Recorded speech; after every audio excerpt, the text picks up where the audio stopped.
Welcome, ladies and gentlemen. Thank you so much for your great support always. I'm so grateful for your continued support to this channel. Thank you so much, ladies and gentlemen. Now, I want to start by asking a simple question. Can Court of Appeal throw out Kindiki out of the office of the Deputy President? Because as I was just looking at the qualifications and disqualification for election of a president and deputy president, it is something that we must ask ourselves. Is William Ruto following the rule of law or not? Remember one thing. Kindiki KITHURE is still the CS of the Interior. But now, as per the qualification, says a person qualifies for nomination as a presidential candidate if the person, number one, is a citizen by birth, is qualified to stand for election as a member of parliament, is nominated by a political party, or is an independent candidate, and is nominated by not fewer than 2/3 or 2,000 voters from each of the majority of the counties. Now, I know some people might ask, but again, we are just seeing the qualification and disqualification for the president. The qualification and disqualification is the same as for deputy president. Now, when you look at the disqualification, is that a person is not qualified for nomination as a presidential candidate if the person, number one, owes allegiance to a foreign state, or is a public officer, or is acting in any state or other public office. Now, tukienda hapo chini, number 3, clause 2B, shall not apply to the president and the deputy president or a member of parliament. What does it mean? Nataka tupate hapo vizuri. Kwa sababu pale, number 2, class 2 inasema a person is not qualified for nomination as a presidential candidate if the person is a public officer or is acting in any state or other public office. In other words, Kindiki KITHURE should not be the deputy president of the Republic of Kenya. I know where Kenyans are confusing themselves is that clause 3. Ina explain clause 2. Na tena ina direct to B, section B. Inasema is a public officer or is acting in any state or public office. Clause 3 explains clause 2 says shall not apply to the president. It means that, for example, I want to explain here the way I understand this. For example, if you are a president, first-term president, you are qualified to be again a candidate, first-term president. You are qualified to run for another office. As much as per the constitution, that it is 2 terms.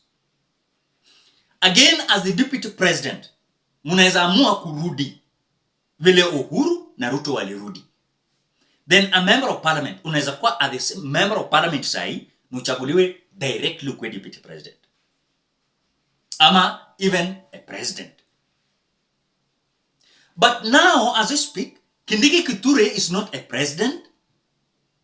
Kindiki KITHURE is not a deputy president. And KITHURE Kindiki is not a member of parliament. Sijui kama mnanipata hapo. So KITHURE Kindiki should not occupy the office of the deputy president. Why? This clause 2 that says a person is not qualified for nomination as the presidential candidate says that is a public officer or is acting in any state or other public office. So ingekuwa exemption to Kindiki kama angekuwa president, first term president, ama first term deputy president, na president hayuko, angeelevatiwa. Hiyo haina issue. Ama ni member of parliament, ingekuwa problem. angelevitiwa kuwa deputy president. But Kindiki Kithure is still the CS of Interior Security, holding a public office, and is not elected president because he clause in a favor the president, the deputy president, and a member of parliament.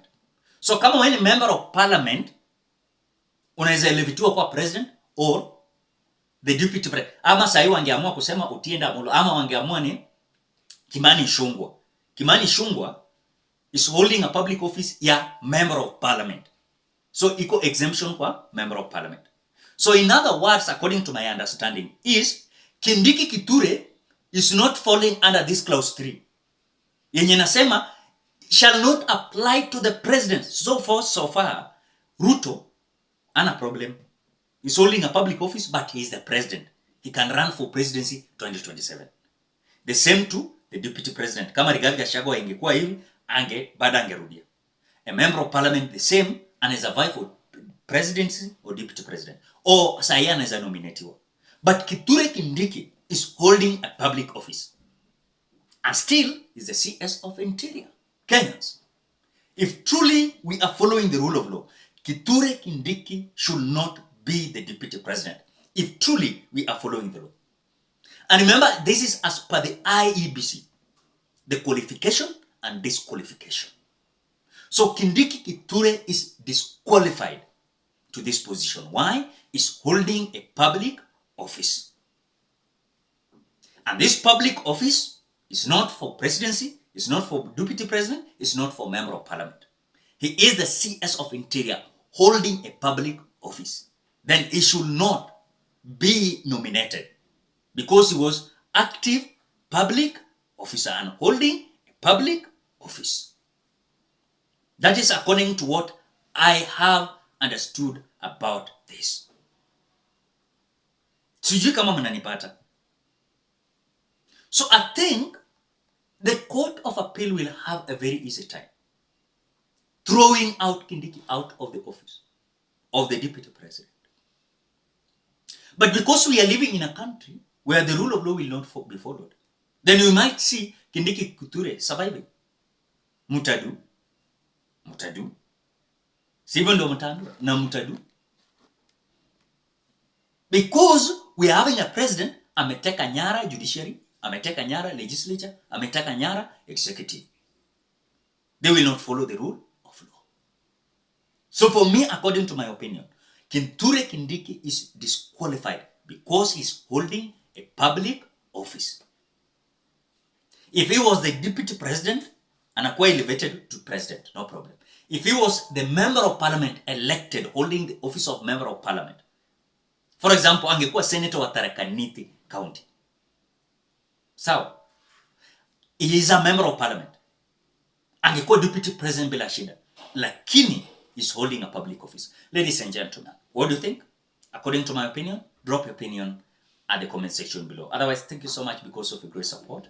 Please consider subscribing, liking, commenting, and sharing this video. Bye-bye till you meet in another video.